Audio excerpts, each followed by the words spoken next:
Well, I don't always watch Have I Got News for You, but I did see Ian Hislop on the BBC panel show the other day where he took a swipe, of course, at GBNews. Have a listen to this. He'll come back, won't he? I don't think it's over for him, no. You don't think it's over?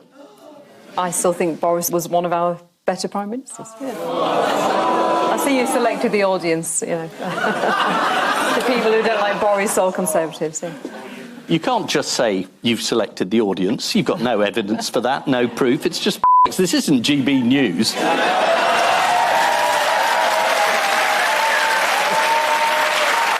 Oh, well, firstly, thank you for the publicity, Hislop. It's nice to get the name of GB News out there. That was, of course, Dame Andrea Jenkyns, who lost her seat she did, sadly, in this election. And actually, you know that those audiences are chosen to be noisy, and it's the same with Question Time. Let me look at the unanimous cheering and applauding. Well, I don't think they. Well, to quote Ian Hislop, we have no evidence of the fact that they are selected. But I think the point that Andrea Jenkyns was trying to make really is that the BBC audience is, I suppose, inherently anti-conservative, whether that makes them pro-Labour or pro-Lib Dem. I would say she was right about that. I would say especially anti-Boris. Oh, yeah, absolutely. Hey, listen, I am anti-Boris. Yeah. You don't have to be psychic to work that one out. The BBC audience has never forgiven Boris for Brexit. And I've never forgiven him for lockdowns. So, look, there's a lot of people who don't like Boris Johnson. But I think, for me, what was so infuriating about that was this idea that GB News is always the punchline of the joke. When is that going to end? Because what the BBC and Ian Hislop are effectively saying is that all of you out there watching and listening right now, the hundreds of thousands of you who watch this channel every single day, and we regularly beat Sky News, we regularly beat BBC News, they think that you are stupid. That's right. That is what they're saying. You don't know your own minds. You can't be trusted. Stupid and probably bigoted. Probably. That's you mean what the assumption being that they're bigoted? Yeah. Well, again, he didn't say that. So that might be the assumption. But nudge. What he did say was that you believe things that aren't true because we don't take our editorial standards seriously. And that is patently untrue. I can tell you that we sit here as journalists and we take our obligations to be factually accurate very, very seriously. Well, we have to conform with Ofcom regulations and basic journalism rules. You check your facts. And just move on, Ian Hislop. Just move on, because it's nice to know we live in your head and you think about us. I think a year ago they wouldn't have even mentioned it. Well, no. But it's because we are breathing down their neck. We are overtaking them in many programmes. This programme, for instance, regularly beats what's on the BBC at this moment. The difference is as well, we have people in this studio from the left and the right of the political spectrum, and we treat them equally. We afford them equal respect. We give them time to have free speech. If you go on that show and you are right-leaning, you are going to be the butt of their jokes. You're going to get kicked around that studio. So all credit to Dame Andrea Jenkyns for putting herself in that line. Yeah, she's a great woman. I'm so sorry she lost her seat, actually. Yeah. She was one of the good guys. She was on Mark Dolan last night, by the way, so if you want to watch Andrea's reaction to that, go onto the GB News app and you can look up Dolan from last night. It was a fantastic show. She took it in very good humour, so watch it there. Of course she did. But let me just tell you, first of all, some of the things you've been saying at home. Fed Up has said, GB News, why do you even respond to the BBC Ian Hislop attack and give it any credence? I stopped watching Have I Got News a few years ago, long before I stopped watching the BBC altogether. You know why? Because we're always getting a kick in and we never kick back because we're very polite. And today we just thought, no, we're just going to take it on. Let's defend ourselves. We are no longer the punchline of the joke. Yeah, and also, remember who's paying for the BBC? You are. Everyone listening. That's right. Or watching, you're paying for that, so they deserve even more scrutiny. Morning, Andrew and Bev, says AM. I would not say that GB News gives equal time to guests of different political persuasions. In fact, lefties are more often than not both outnumber other guests and are given more time to speak, often too unchallenged by some of the presenters. Not you two, of course, he says. No, have a good one. But you're right. This is the point, AM, is that we try really hard to provide balance. And do you know why? Because it's interesting. Because the people who present Have I Got News for You think there is just a procession of people of the right on these programmes talking in an echo chamber, when actually that's not what we do. We have people of all different political persuasions and we have a discussion. and an argument and debate. And That's the whole point. and Tony Otherwise, it's boring. Absolutely. The Tony says the look on their faces after Hislop's rant said it all. Swearing and meaning it isn't a good look.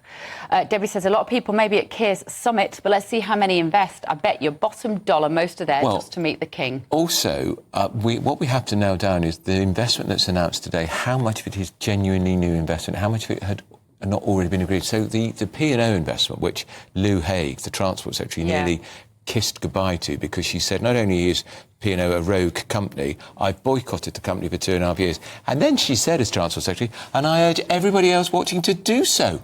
Hang on, if you're in the cabinet, you're not in student union politics anymore, you're not in opposition anymore, it's serious what you say. Yeah. So the people behind that company, look, I might not like the company, they wobbled about whether they were going to come at all. And just to remind you why she said that, do you remember P&O a couple of years ago did a quite controversial fire and rehire scheme? They sacked their employees and sacked 800 staff and made them reapply for their jobs. So she might have a point, but then by all means say, glad to say, under Labour, you won't be able to do that anymore. Well, but P&O did nothing illegal. Well, and in fact, legislation was brought into the Commons last week, which starts that process. So she could say, we have started the process by which a company like P&O can't do it anymore. We've had our disagreements. We welcome them to the summit. We welcome the fact they're going to invest £1 billion in Britain, presumably in the Harwich, that sort of area, the port area. Ports are often very deprived areas.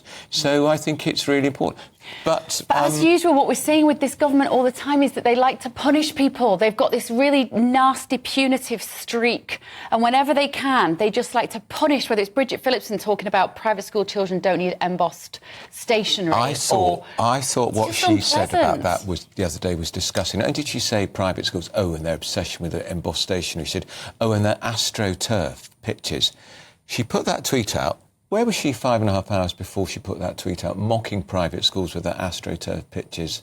She was playing hockey with her friends, and I'm very glad she scored a goal, and she was playing hockey at a private school on an AstroTurf pitch. Because that is what many private schools do, is they hire out or they give their facilities to the local community. And she was saying to private schools, don't you dare cut bursaries to poorer working class kids.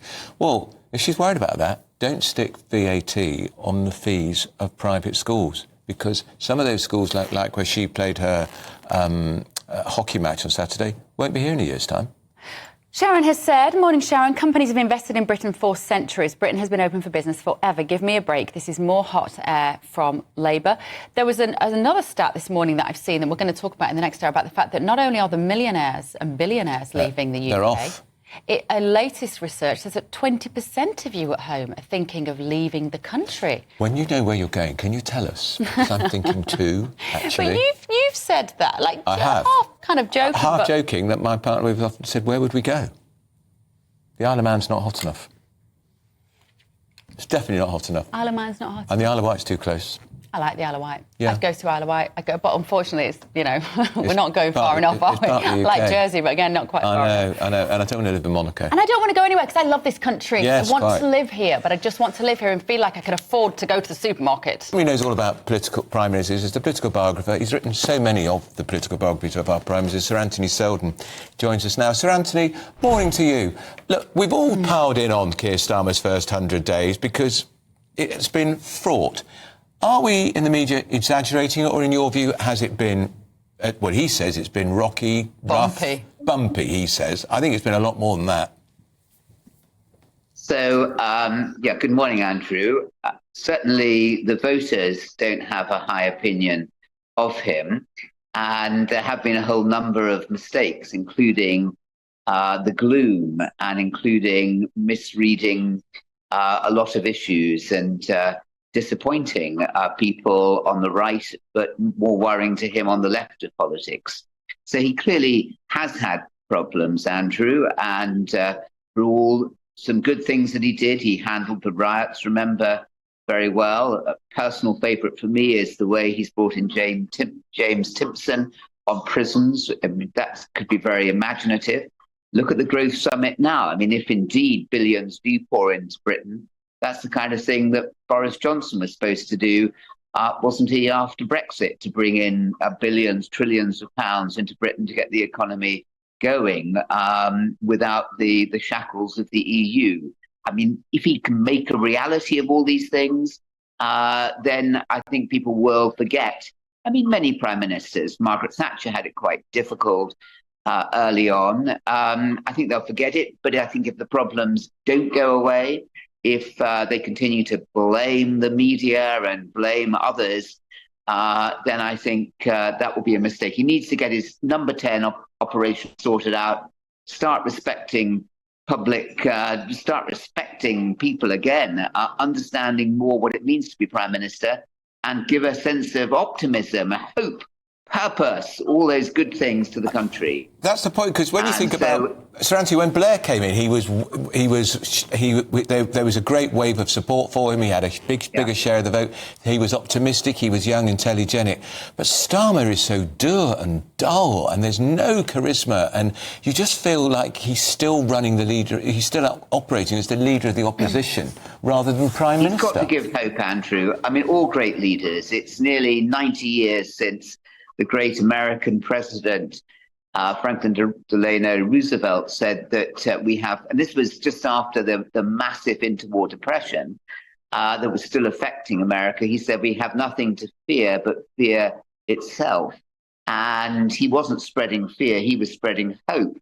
Churchill, famously in the dark days of 1940, in the Second World War, spread hope.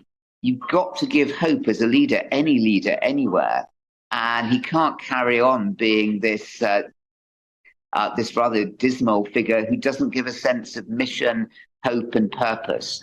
So if he can get all that right, listening to you earlier, Andrew, if he can take your advice and get his voice improved. It's terrible, that voice. Like Margaret Thatcher did. I was watching earlier. Yeah. And then, who knows what he can do. I think it would be wrong to write Keir Starmer, wrong to write this Labour government off. The country needs real decisive leadership. It needs the economy growing.